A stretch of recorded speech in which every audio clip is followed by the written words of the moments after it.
Okay, Ryan, you can go ahead and get us started. Wonderful. Welcome, everyone. My name is Ryan, and I'm by trade an engineer and somebody who really understands how systems are developed, how they fail, and how we can, you know, basically construct a relationship in order to solve a lot of the problems that we've been through. So I've been doing this for a couple of years with my friend and business partner Terrance.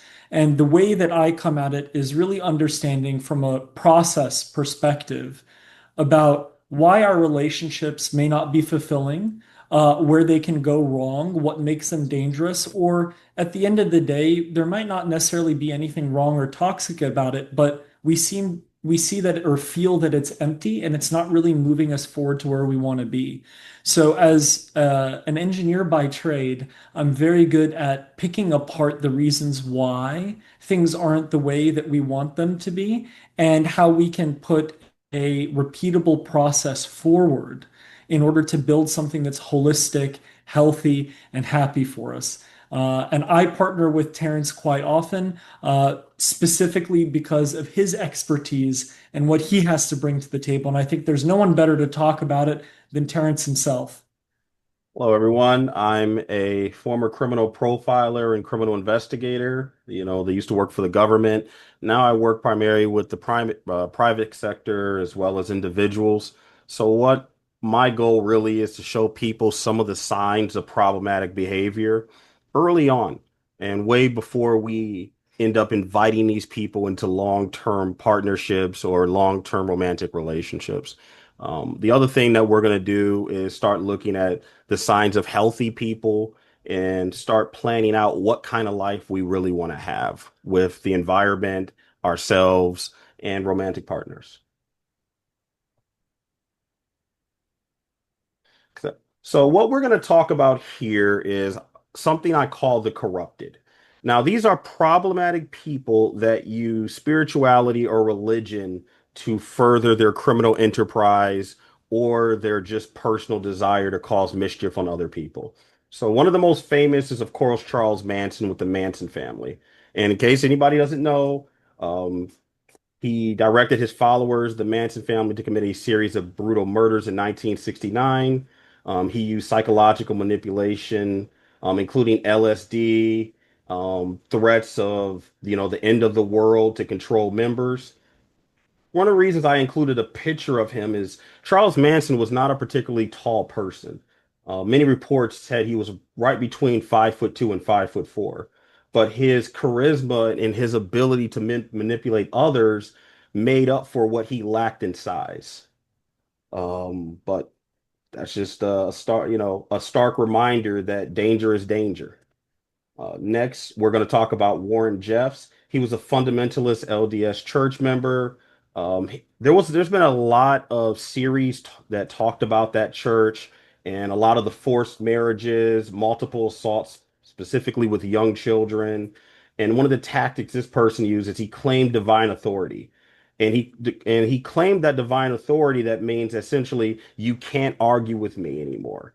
I am now a voice of the Almighty on earth. And that's a very powerful statement to use against certain individuals. And he pushed them into polygamy. He did fear-based spiritual control and communal isolation. And but what we're going to talk about is as we go through this, the tactics are going to be very similar regardless when we start talking about spiritual manipulation. The last one is Daniel Champ. He used to run First Baptist Church from approximately January 2019 to 2024. Champ allegedly embezzled more than $135,000 from his congregation, which he spent on DoorDash, PayPal, and sports betting. Really great uses of money. And the tactic that he used was he exploited trust. So Champ leveraged the natural trust and authority granted to him by religious leaders. And that's one of the things we're also going to look at is be very aware of people using that position of power against you.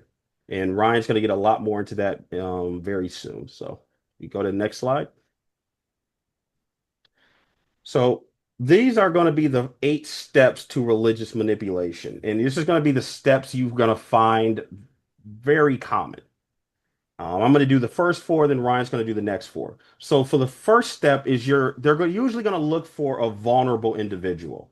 It's much more easy to control someone when they're already vulnerable.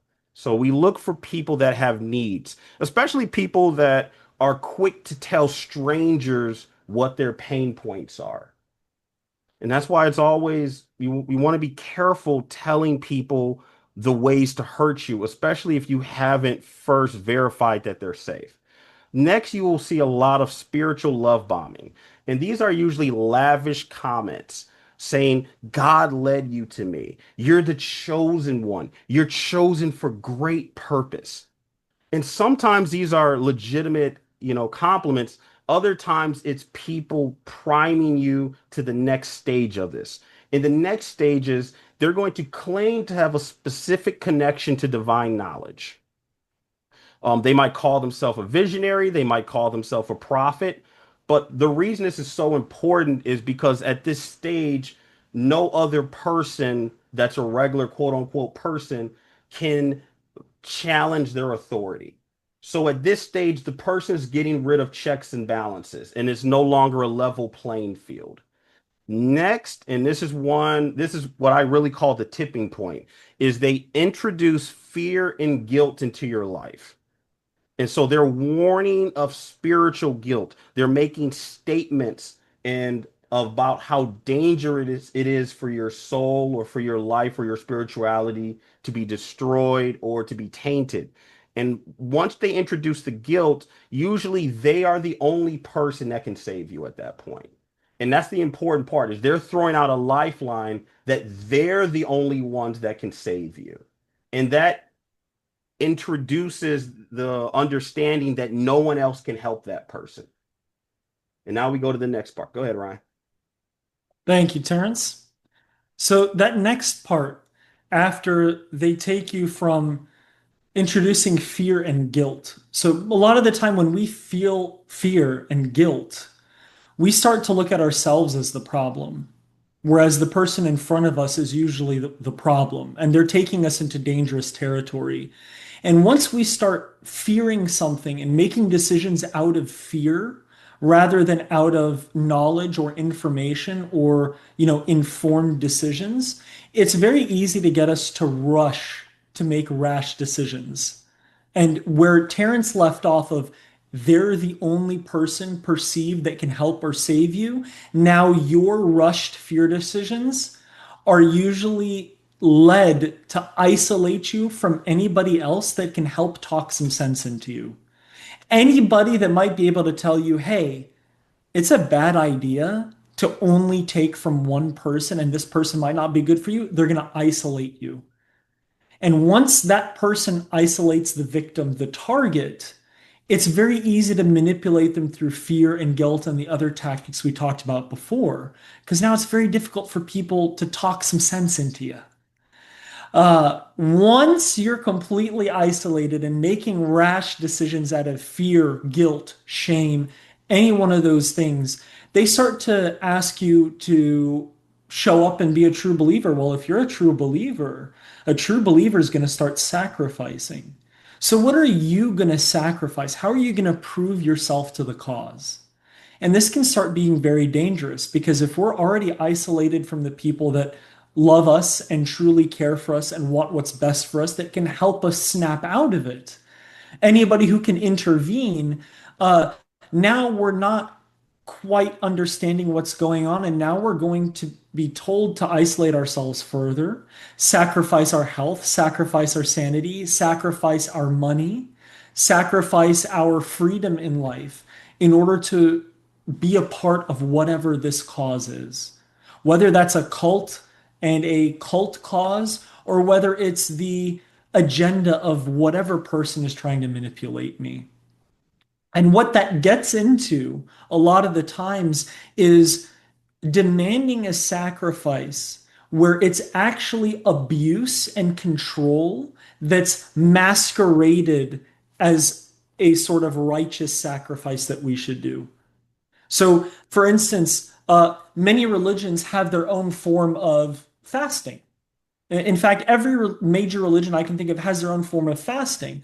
But someone else might say, I want you to go without food or water for a whole week, or, multiple days, or something to the point where it's actually injuring you. It's not helping you. It's masqueraded as something normal, but it's really a type of abuse and control. And what this does is it lowers our self-respect and it strips of us the rest of our boundaries.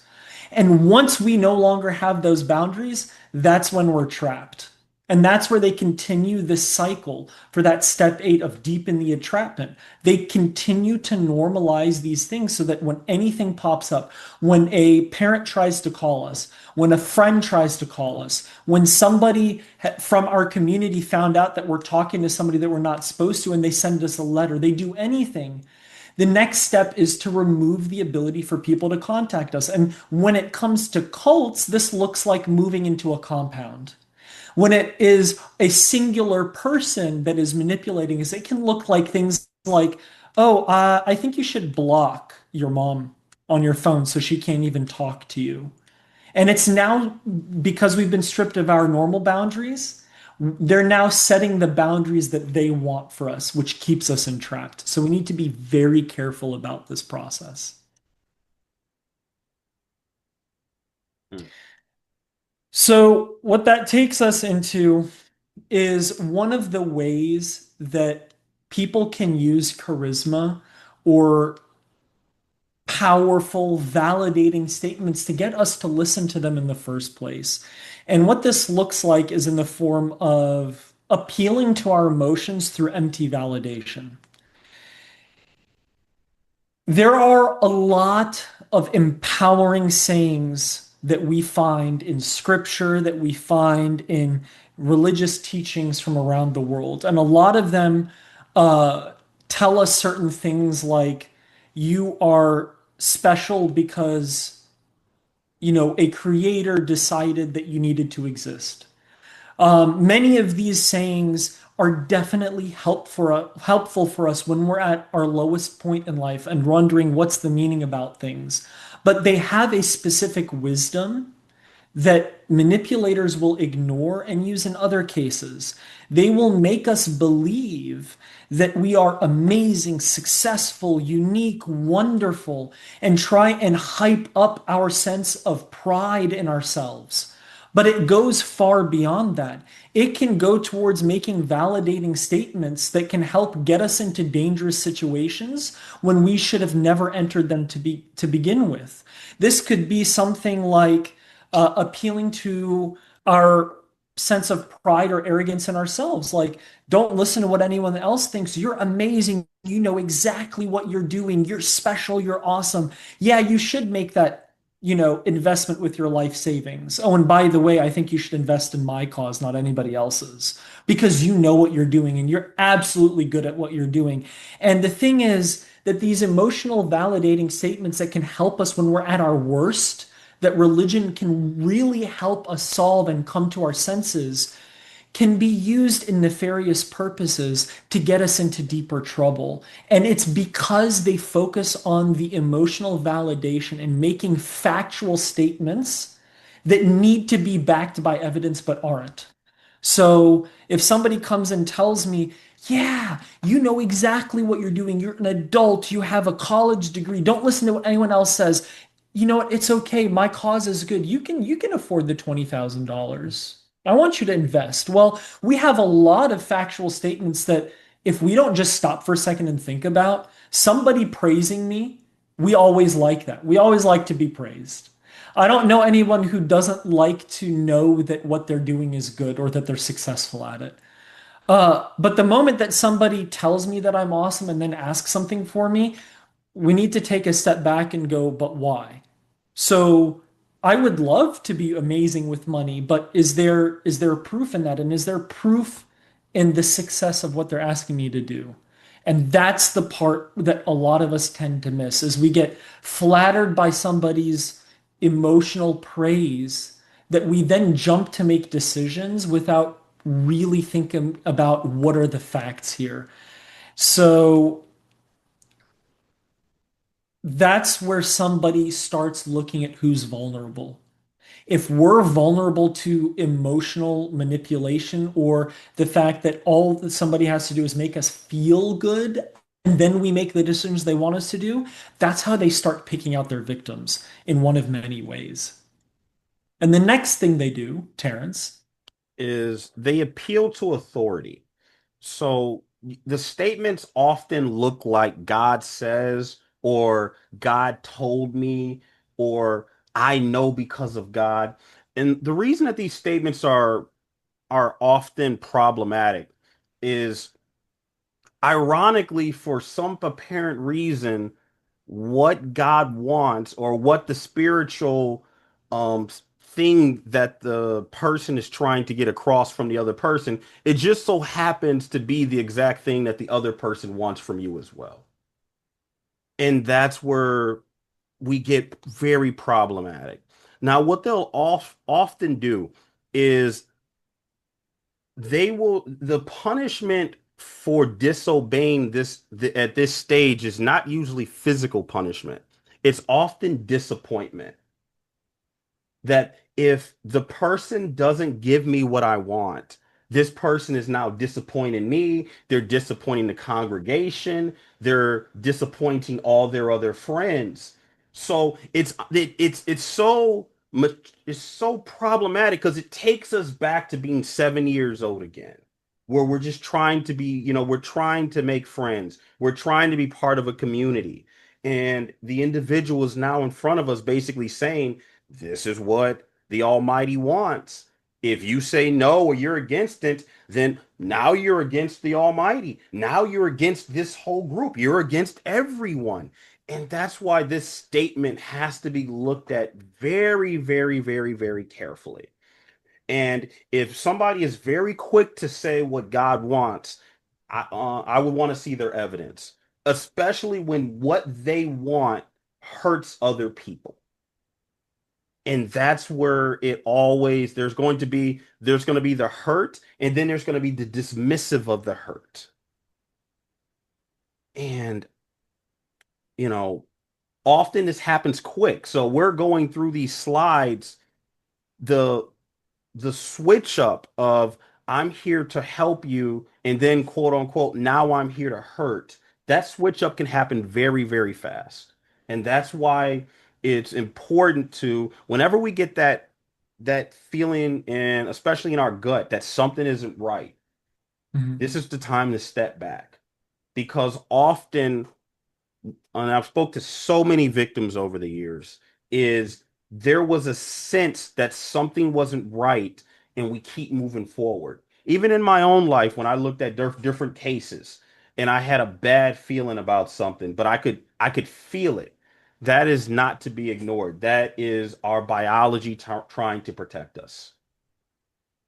All right, next, Ryan.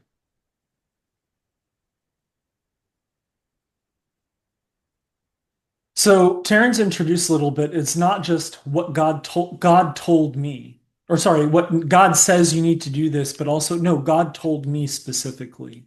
And so from the previous slide where somebody is trying to appeal to an authority, it's almost clear what their agenda is, but they're pushing the blame or the authority or the attention to someone else being a higher authority.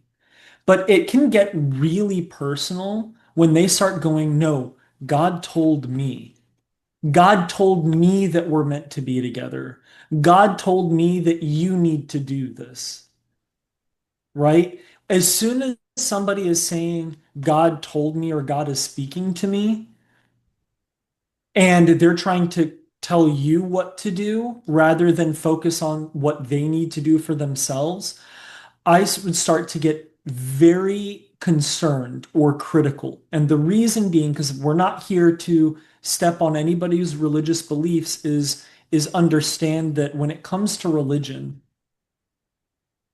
that we need to make the decisions for ourselves and we need to understand what our religion says. So when somebody starts saying that a higher power is talking to them about you and now you need to go do it, this is a point where somebody needs to stop and understand in my religious world, Is that even possible? Is that even a thing? Because at the end of the day, if you have no way to prove that that is actually happening, then we don't know whether the person is telling the truth or lying in order to manipulate you.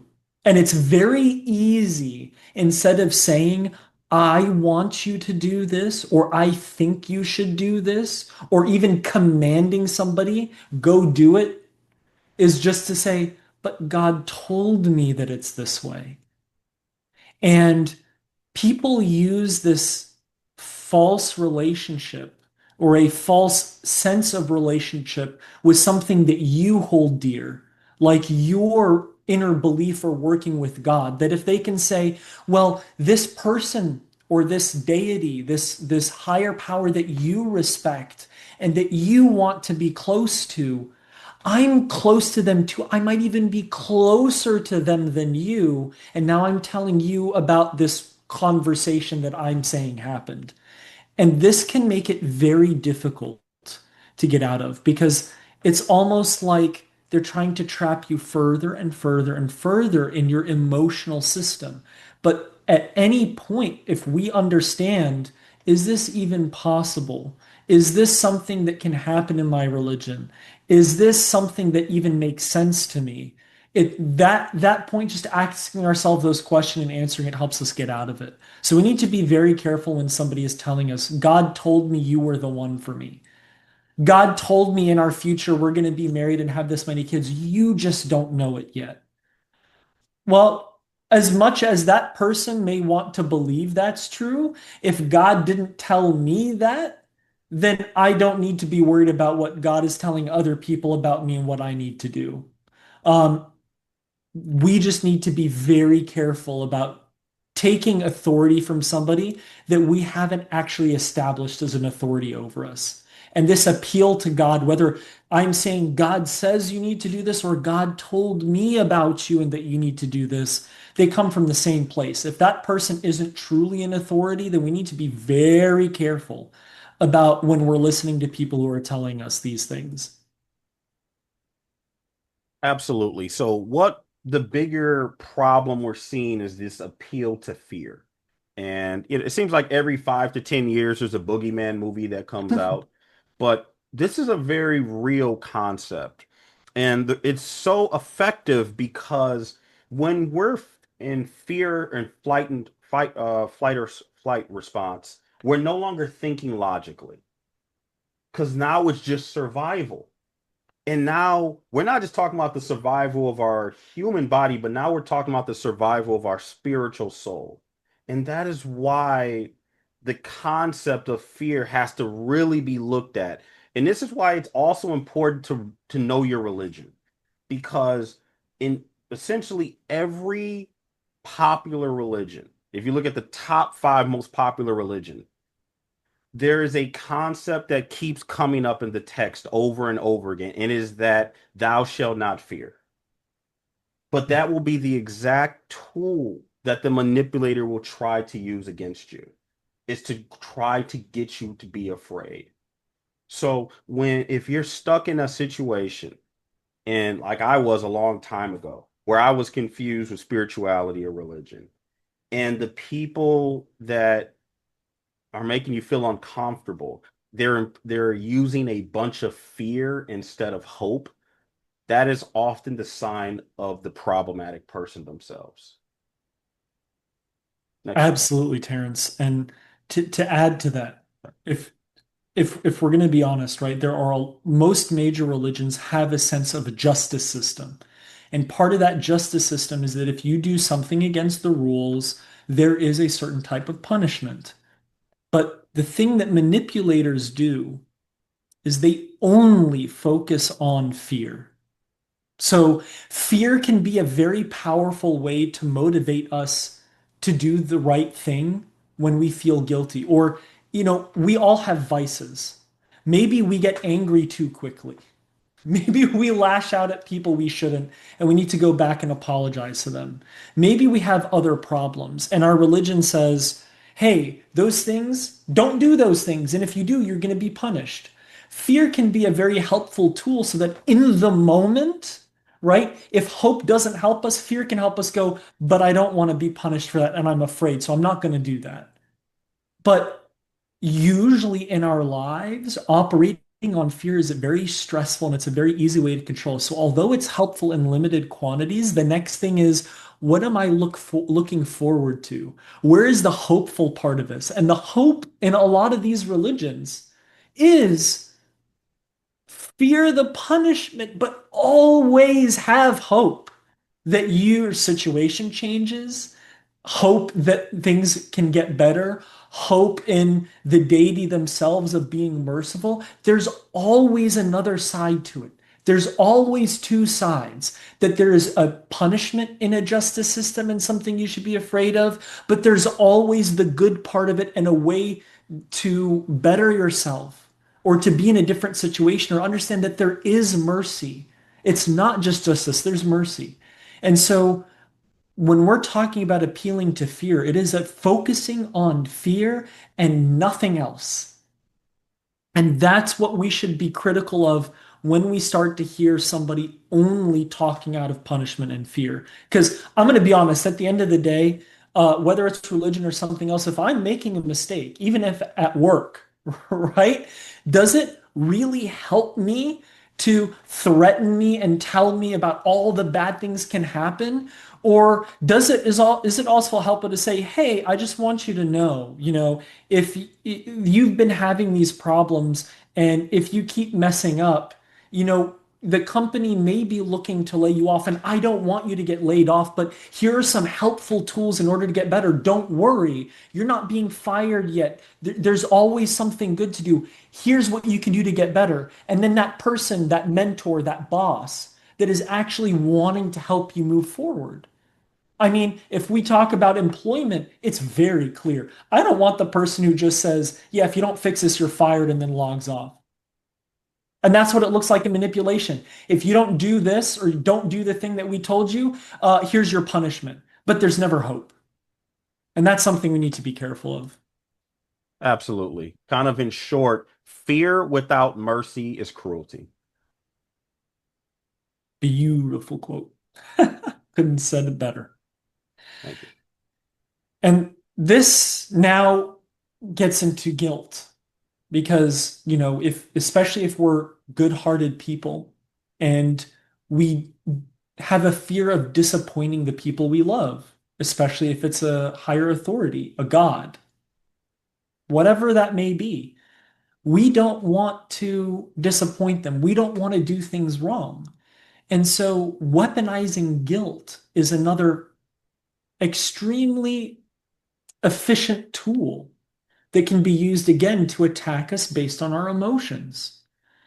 And so what it sounds like is something like your doubts anger God, your doubts grieve the Holy Spirit.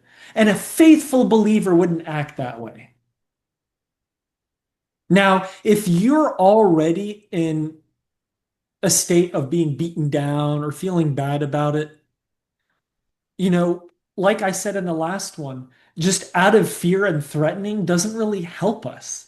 And so if somebody is telling me if I have doubts, your doubts anger God and it's only making things worse and a true believer wouldn't be that way, they're trying to use the guilt you already have or to give you guilt in order to make a decision without thinking. And at the end of the day, that's not helpful for you.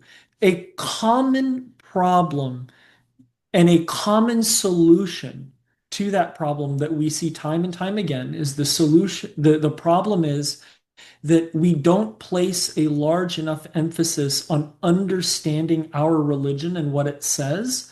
And the problem that follows is the religious manipulation.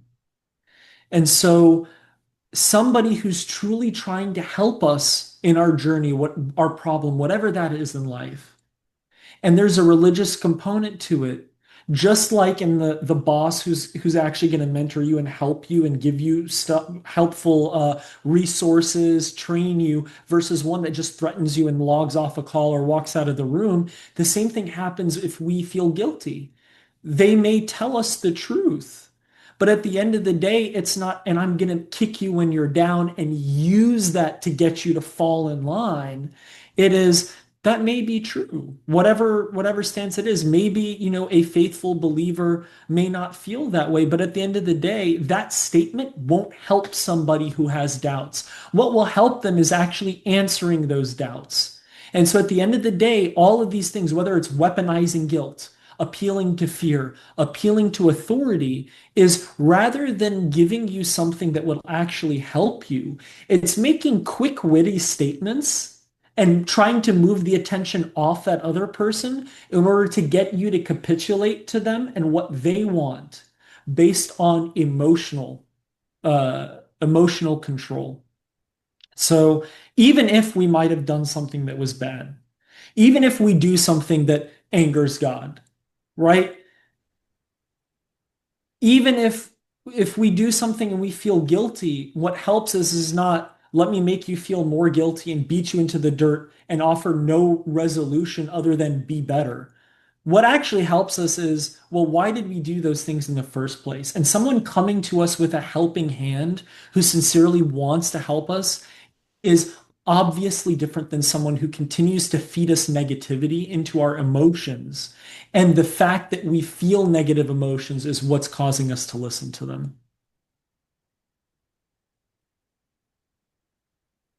Yeah, I'm just going to touch on something really quickly. We call it sainthood syndrome, and it's kind of this understanding that they're no longer a regular person, meaning they're always right.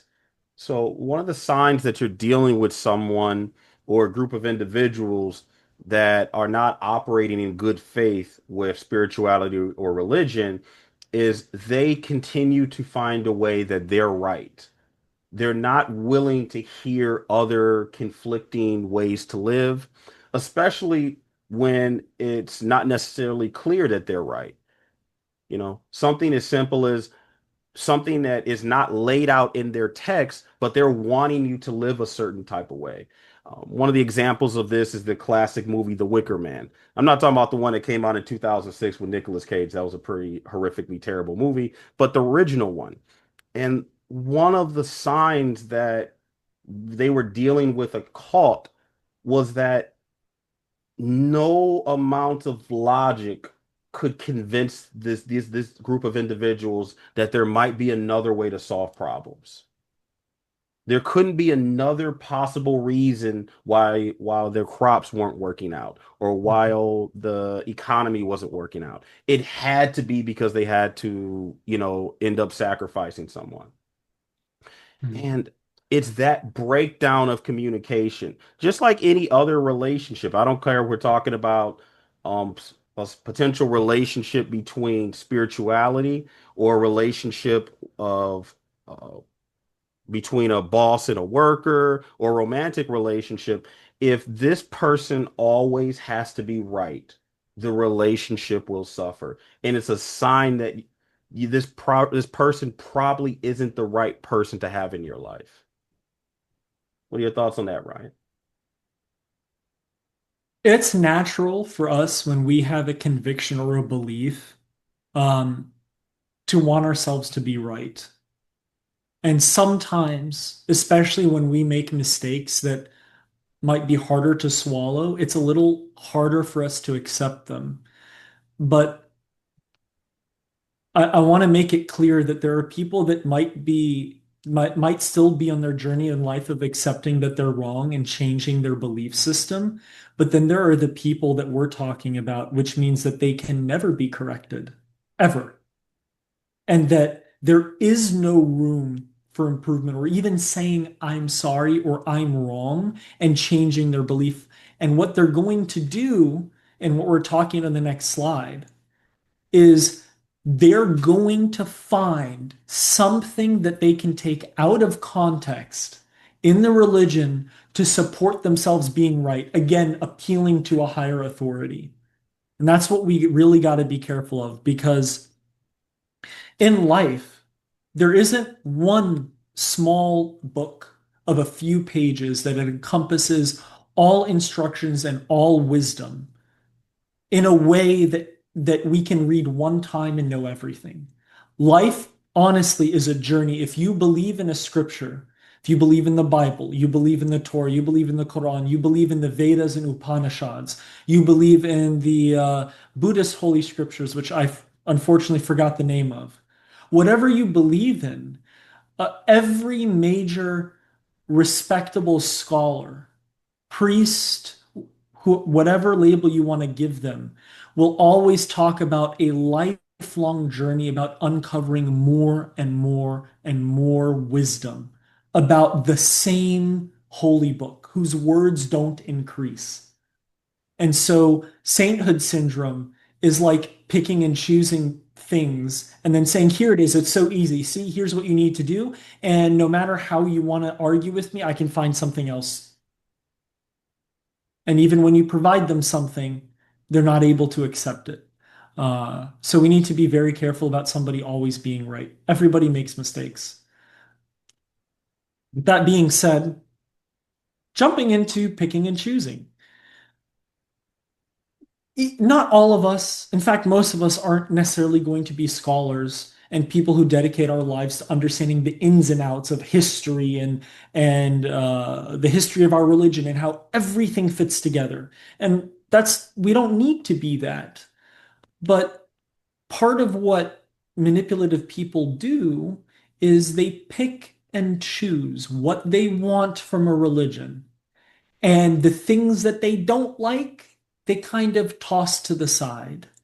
And what that means is they are using the trust of, being a religious authority in one example to say, but I'm telling you that this way it is because I've studied and I know what I'm talking about. But at the end of the day, all they're talking about is their personal agenda and they're picking and choosing things from the religion. And it can get very difficult, especially if this is somebody close to us, because we may have an emotional tie to them that we may not be knowledgeable enough to understand all of the logical problems in what they're saying. We may not. Not all of us are have decided to go and study or dedicate our lives to that. So we can be easily sidetracked by statements or arguments that sound good. But at the end of the day, we can come up with many quick examples as to how the religion would tell that person they're actually wrong. And we don't need to be the smartest person in the room to come up with them. We just got to open the book, look at a statement, and go, well, you can say all you want about how technically you can do this and that, but it says right here that you can't. And you'll hear them argue for days. So, like, it might clearly say in the Holy Scripture, don't steal. And the person is going to try and tell you, but I can steal from certain people because they're not actually real believers. And that's okay. We can treat them differently. And then you look, but it says, but in another place, it says you can't do that. It's just very simple. So picking and choosing can make it very difficult because people who pick and choose have enough knowledge and they're good at arguing, but really they don't pick up the holistic understanding of the religion. And what religion can do and help us with is that throughout our entire life, we're going to come with new experiences and new problems, and true guidance is going to help us mature along the way and get better and better and better. But when people pick and choose, you'll often notice that they've completely stagnated. They don't have additional wisdom years later. They don't have nuance in what they're saying because at the end of the day, they weren't looking to be better. They were looking to control people. So we have to be very careful about not only noticing when others are picking and choosing, but if we ourselves are picking or choosing, because we're missing the guidance that we want to follow. And that brings us to the next part, which is a lot of these problems. At the end of the day, we can talk about these different appeal to authority, appeal to fear. We can put so many labels on the different intricate ways that people might be able to manipulate us or make things difficult for us. But at the end of the day, when we're talking about faith-based relationships and the issues that can come, like we said earlier, just knowing our religion better. The more we know our religion, the less it's possible for people to religiously manipulate us. So we talk about it in three steps, basically, which is we need to know how to define our religious beliefs. First, it needs to be, we need to be sure and what's the word we all often use, Terrence? It starts with a C.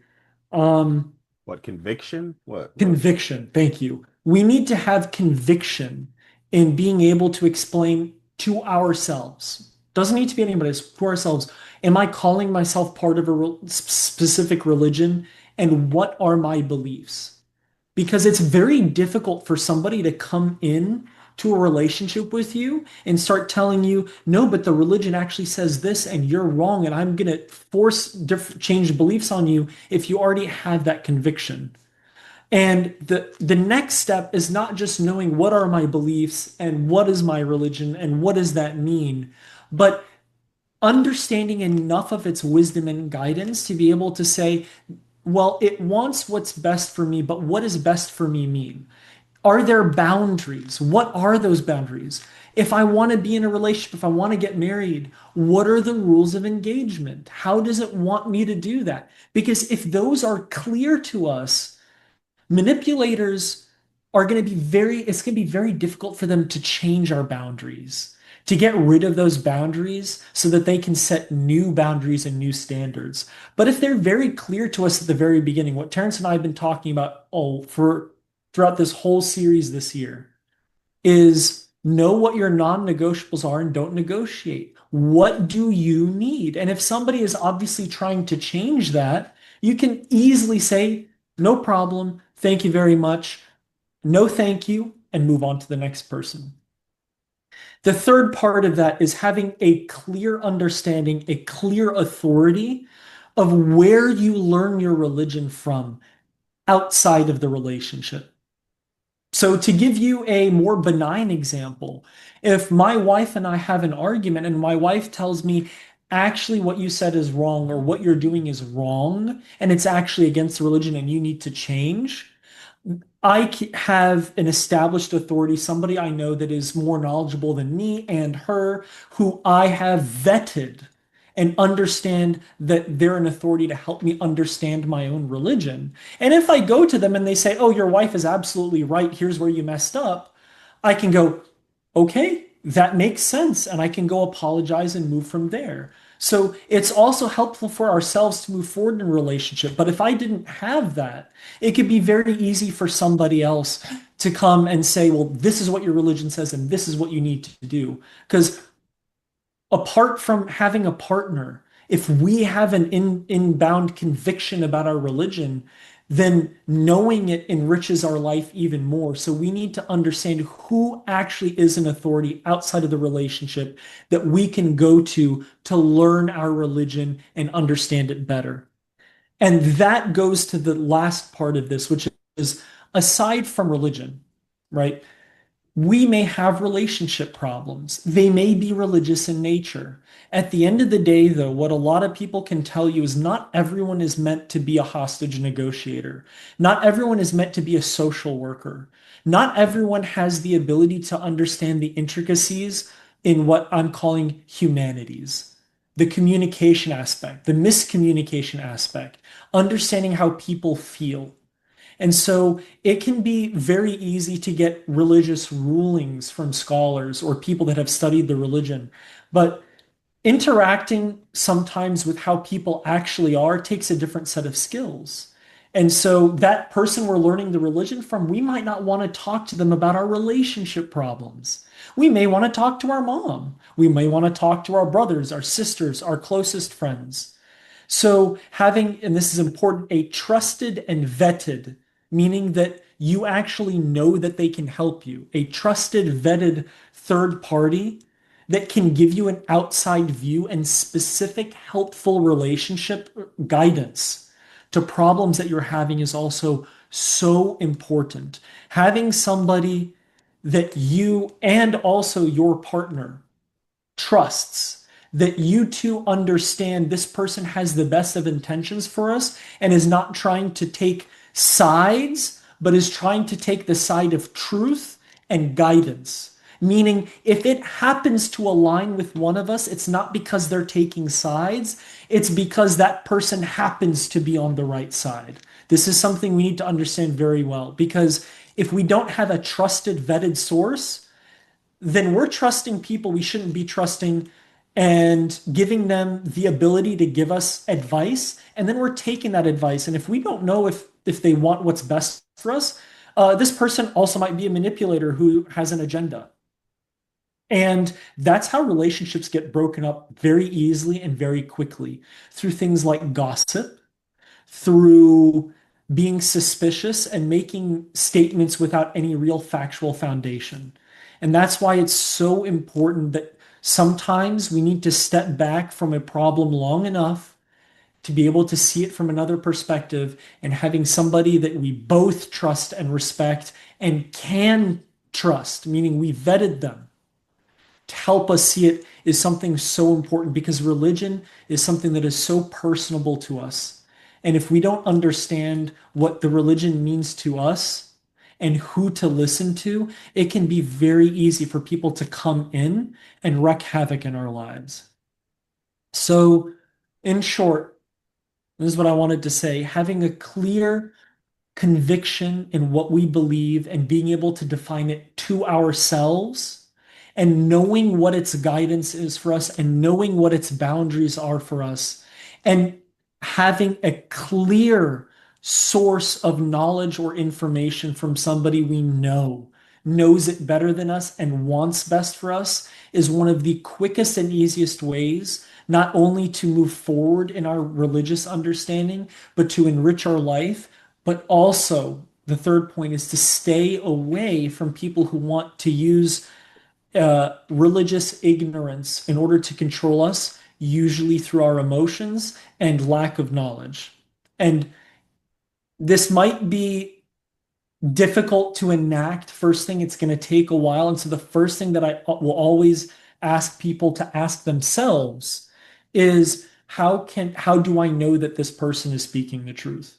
And if we just stop for a second, say, how do I know that they're saying the truth? How do I know that they're right? Just asking ourselves that question can save us a whole lot because all the things that Terrance and I have talked about of how to move forward stem from stepping back and asking ourselves that question. Absolutely. Take us away, Terrance. All right. Well, we appreciate everybody for attending. This was our first time giving this type of, presentation, but it's definitely important because we got so many comments and so many private messages from individuals dealing with this, from individuals that have been a victim of it, from individuals who have family members that are involved in being manipulated. So we just wanted to give a small little template to try to help the community and see and for people to see more of the problems out there and the template that they follow. Because one of the things that's true about manipulators or sociopaths, narcissists, they're not creative people. So if you look at the template of what they do, you see the pattern over and over again. And I saw it as an investigator. It didn't matter whether I was looking at financial crimes or human trafficking or other types of abuse or scams. It's the same template. So when you start noticing that template of manipulation, you start seeing it in the world around you, and it makes it so much easier to know who to align your allegiances with and who to walk away from. All right, Ryan, let's go next. Okay, so this is just quickly the news. So our book is still scheduled to come out probably closer to September now. The next three presentations on our list coming up is going to be about emotional intelligence and self-regulation, why relationships fail without them. So we're going to give some real concrete examples of what emotional intelligence looks like in our lives, specifically how we treat ourselves and how we view the world around us. We're going to spend a lot of time talking about perception both the perception of who we are as individuals, but also getting into other people's perceptions of the world and how that's where you really develop true emotional intelligence. The next one is also going to be mature dating, how to navigate love, loss, and new beginnings with wisdom. Because we've had a lot of comments, we've had a lot of private messages from individuals that are trying to date or marry in 40s, 50s, 60s, and even 70s. So we're going to go through some proven strategies that, we have seen work over the years. The other one is the last one we have coming up is Smart Love After Heartbreak, How to Heal Without Getting Hardened.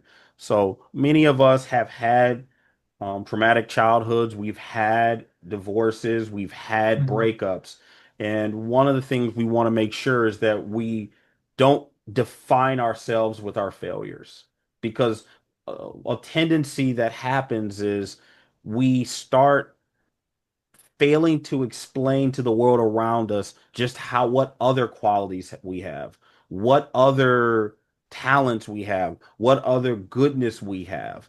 And one of the things that comes up a lot in our consultations is so many individuals don't give themselves credit for the amazing skills they have, the perceptions they have, the empathy they have. So when they're out in the world around them, they are not even explaining to individuals that maybe could be a potential significant other for them exactly how great it would actually be to be with them. And so we're gonna start, re-looking at how we define our story, Mhm. so that we can actually tell a better story, not just to the world around us, but also to ourselves. All right. So we're gonna go ahead and get rid of the